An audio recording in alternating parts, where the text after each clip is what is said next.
रायगड़ा जिला लोक महोत्सव चैती आज बहु आडंबर सहकारे स्थानीय गोविंद चंद्र देव उच्च विद्यालय पड़िया उद्घाटन हो जाइछि। जिलापाल आशुतोष कुलकर्णी तत्वावधान रे रायगड़ा अधिष्ठात्री देवी मां मझी घरेआणी और जगत्रनाथ श्री जगन्नाथ निकटर आज्ञामाल और मसाल समेत कलश यात्रा कर हजार हजार संख्यार जनसमूह पारंपरिक लोकनृत्य सह सांस्कृतिक वाद्य कीर्तन पदयात्रा बाहरी नगर परिक्रमा सरिबा परे जेसीडी पड़िया चैती मंडपठारे पहुंची मंचरे चतुर्धा मूर्ति समेत मां मझी घरियाणी को अभिषेक करा जायथिला। प्रथम राजनीतिर उद्घाटन उत्सव में मुख्य अतिथि भाव ओडिशा मत्स्य और प्राणी संपद विकास तथा अणु क्षुद्र और मध्यम उद्योग विभाग मंत्री गोकुलानंद मल्लिक जोगदेवा बेले सम्मानित अतिथि भाव रायगड़ा विधायक काडरा कापल स्वामी विषमकटक विधायक नीलमाधव हिक्का और गुणपुर विधायक सत्यजित गमंग एवं रायगड़ा अतिरिक्त जिलापाल नवीन चंद्र नायक प्रमुख योगदान करथिले। मुख्य अतिथि प्रथमे चैती और पल्लीश्री मेला उद्घाटन पूर्वक समस्त स्टल बुली परिदर्शन करबा परे चैती मंचरे योगदान करथिले। उपस्थित अतिथि द्वारा प्रदीप प्रज्वलन पर वंदे मातरम संगीत गान रे कार्यक्रम आरंभ होइथिला। जिलापाल श्री कुलकर्णी समस्त अतिथि को पुष्पगुच्छ प्रदान कर निजर स्वागत भाषण रखिथिले। चलित वर्ष चैती समस्त मन में उन्माद नहीं आसी समस्ते जिलावासी स्वदेशी मेला और पल्लीश्री मेला को बुलवा सह उपभोग करने गुणपुर विधायक श्री गमांग जिलार विकास पर समस्ते एकत्रित हो काम करने को प्रकाश करते। विषमकटक विधायक श्री हिक्का जिलार पर्यटन स्थली तथा देवगिरी पाइकपड़ा कुमुड़ा बाली मीन झोला को उन्नति करें जिलार पर्यटन क्षेत्र में घटब बोली रायगड़ा विधायक श्री गाडरा का कहते जे मो माटी मो पानी मो जंगल को यही मंच प्रणाम करुछि। चाषी और जिलावासी पीवा पानी सरकार ध्यान देवा प्रकाश करथिले। जिलार समस्त बोही जाउथबा नदी को सदुपयोगी करने निवेदन करथिले एवं जिले में मेडिकल कॉलेज सह भुवनेश्वर को जीवाई देवा बेले एक ट्रेन व्यवस्था निवेदन करथिले। जलसेचन जंगल सुरक्षा जमी सदुपयोग जंतु और जनसाधारण 5G विकास विषय उद्बोधन दे निजर भाषण आरंभ करथिले। 2036 विकसित ओडिशा लक्ष्य रायगड़ा जिला को प्रमुख रखा जाई पीएम गति शक्ति रे जयपुर ठारू गोपालपुर 6 लेन रास्ता प्रस्ताव करा जायछि जद्वारा जिलार पर्यटन शिक्षा स्वास्थ्य वाणिज्य क्षेत्र में विकासर प्रमुख धारा पलटिब। सेभली ग्रामांचल में पीएम सड़क योजन 400टी रास्ता निर्माण पर डीपीआर प्रस्तुत होइछि। दक्षिण ओडिशा विकास परिषद रे जिलार विकास को अग्राधिकार रहिबा कहितले। चैती आदिवासी माटीर पानी पवन और जमीर प्राणवंत महोत्सव पलटिछि। संस्कृति और परंपरार मिलन हेउछि एही पर्व। एहाको जीवित रखिबा पई मिलित होई काम करिबा पई कहितले। एही अवसर में मुख्य अतिथि और सम्मानित अतिथि द्वारा चैताली 2025 स्मरणिका को उन्मोचन करने सह टी रामू को कृषि क्षेत्र में कविसूर्य नायक क्रीड़ा क्षेत्र में जुनेश गमांग को लोककला क्षेत्र में पवन कुमार बच्छा शिक्षा क्षेत्र में सुचेता पंडा एसएसटी क्षेत्र में सफलता सम्मानित करथिले। अपर पक्षरे क्रीड़ा क्षेत्र में सफल खेलाड़ी को सम्मानित करा जायथिला। शेष में अतिरिक्त जिलापाल नवीन चंद्र नायक धन्यवाद अर्पण करथिले। ओडिसी नृत्य डंगरिया कंधों पारंपरिक लोकनृत्य एवं अन्यान्य नंदों गीत रे दर्शक भरपूर मजा नहीं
एकाका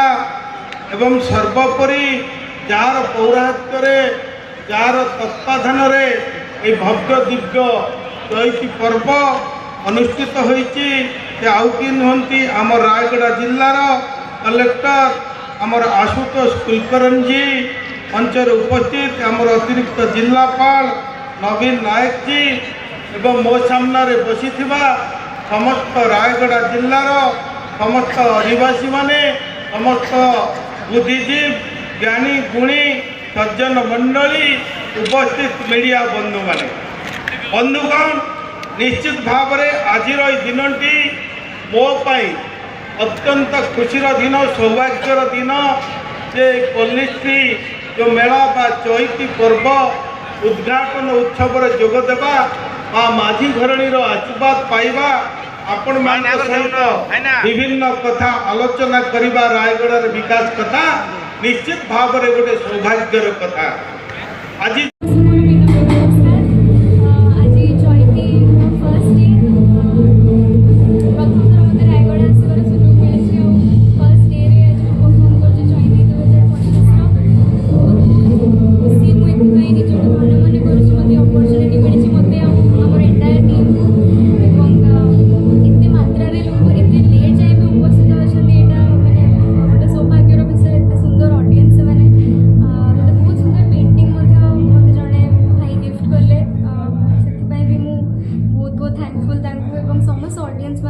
डिस्ट्रिक्ट एडमिनिस्ट्रेशन को स्पेशल धन्यवाद इतने सुंदर भाव में गोटे शो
ऑर्गेनाइज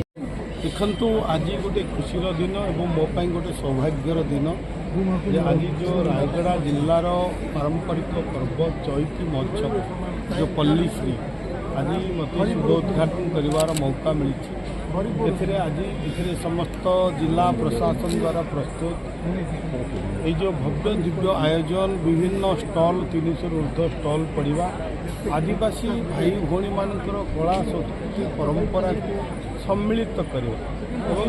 उज्जीवित करने आगक नेबाई आज देखते गोटे मंचरे दल मत निर्विशेष आमर समस्त विधायक बंधु माने जिला प्रशासन एवं सरकार समस्ते निष्पत्ति जे आमे ये रायगड़ा अंचलर विकास करवा जनजातिर विकास करवा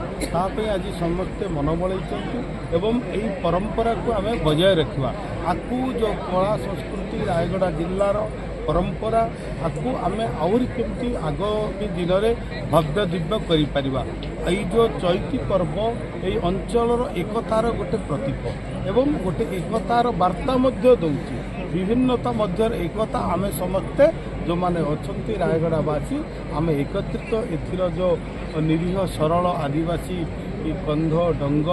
पोल जो माने ये रोचंती सेमानकर विकास करने आज सरकार मध्य चिंता करुँच विधायक बंधु मान कि दाबी थिला से दाबी को सरकार निकट में पहुँचेबा दाबी को पूरण करने वर्तमान सरकार प्रतिश्रुतिबद्ध अच्छा जपरी कहते कनेक्टिविटी नहीं मो धन्यवाद देवी जिलापाल को 400 ऊर्ध्व रास्ता जोटा कि विभिन्न ग्रामांचल को जोड़ी आरडी डिपार्टमेंट द्वारा डीपीआर प्रस्तुत करा टेंडर प्रोसीजर स्थान दिगला एवं आपड़ जानी गोपालपुर ठूँ जयपुर जो 6 लाइन हाईवे जोटा हम जोटा 9 घंटा रु 10 घंटा आपको लगुच गोपालपुर जयपुर जावाक जो 6 लाइन होपणकर रोड सहित इकोनोमिक कॉरिडोर इंडस्ट्रियल कॉरिडोर सृष्टि हम एवं पर्यटन स्थल विकास हम कहीं ये संपूर्ण प्राकृतिक संपद भर पुनर्बार शुभ संध्या ए मंच रखी रायगड़ार विकास एवं रायगड़ार मेडिकल कॉलेज एवं द्वितीय जो 3 नदी नागावली झंझावती एवं बंशधारा बेकार बहीक पलि जाऊँगी किंतु चाषी सेटा कौन सी कार्य लगुना से पानी समुद्र मिशि जाऊँगी जदि डैम बाबद कले आम चाषी मैंने उन्नत होता एवं द्वितीय मेडिकल कॉलेज कही मानवर मंत्री को किमिति रायगड़ा मेडिकल कॉलेज हम एवं तृतीय जहाँकि आमर पर्यटन स्थली जाक विकास दाबी करुँगी एवं तृतीय जो दिन बेले आमको भुवनेश्वर रायगड़ू राजधानी की जावाई आमर कौन सी सीमित ट्रेन सुविधा किसी ना जहाँ दिन बेले करने उपस्थापना करथिले एवं ये मंच हूँ आदिवासी परंपरा सांस्कृतिक मंच से मुझे आदिवासी भाषा में कहूँ माननीय मुख्यमंत्री होती आदिवासी महामय राष्ट्रपति होती आदिवासी एवं आम 3 विधायक रायगड़ार आदिवासी तो ये मंचटा को जदि मो चैती मंच जब आदिवासी भाषा जब कही न था मंचर सभा भी पाई न था सी आदिवासी भाषा मुझे दाबी करी जो कि 5टा फैक्ट्री अच्छी जो 5टा फैक्ट्री शिक्षा योग्यता अनुसार से चाकरी दि जाओ जो छुआ मैंने पाठ पढ़ी बेकार अच्छा जो भौणी भाई मैंने एवं से चाकरी न मिलवा बाबद मैंने दादन कटाइवा बाहर राज्य को जाऊँ किए तो सब ही फेरुची किए तो घर को आसुँच किंतु माँ बापा आसवा रास्ता को अनेक बसी वो जदि किसी कमे कि आम आम पेट पाटन पशिबल यह दाबी करी प्रत्येक कंपानी जदि 50% जदि शिक्षा योग्यता रेगुड़ारू रविराज वैद्यों रिपोर्ट न्यूज उपांत खबर।